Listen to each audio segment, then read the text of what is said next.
ایک شخص اپنی بیوی سے بے پناہ محبت کرتا تھا۔ بدقسمتی سے بیوی کو جلد کی بیماری لگ گئی، جس سے دن بدن اس کی خوبصورتی بدصورتی میں ڈلتی چلی گئی۔ اس پر مصیبت یہ ہوئی کہ ایک حادثے میں وہ شخص بھی بینائی سے محروم ہو گیا۔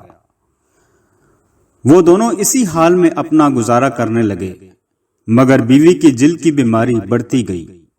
وہ اتنی بدصورت ہو گئی کہ کوئی اسے دیکھتا تو کراہٹ محسوس کرتا، مگر اس کا اندھا شوہر اسے لقمے توڑ توڑ کر کھلاتا تھا۔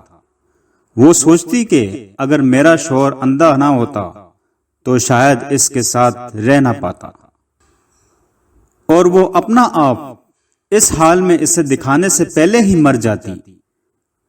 اور پھر اسی دوران بیوی کا انتقال ہو گیا۔ اس صدمے میں شوہر نے اپنا سب کچھ فروخت کیا اور دوسرے شہر جانے لگا تو راستے میں کسی نے آواز دی، اب تک تو تمہاری بیوی تمہاری آنکھیں بنی ہوئی تھی، وہی تمہیں پکڑ پکڑ راہ چلاتی تھی، وہی تمہاری مدد کرتی تھی، اب کہیں اکیلے کیسے جاؤ گے؟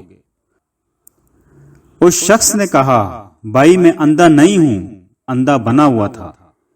یہ احساس میری بیوی کے لیے بہت تکلیف دہ ہوتا کہ میں اس کی بدصورتی کو دیکھ رہا ہوں۔ یہ کہہ کر وہ شخص شہر چھوڑ گیا۔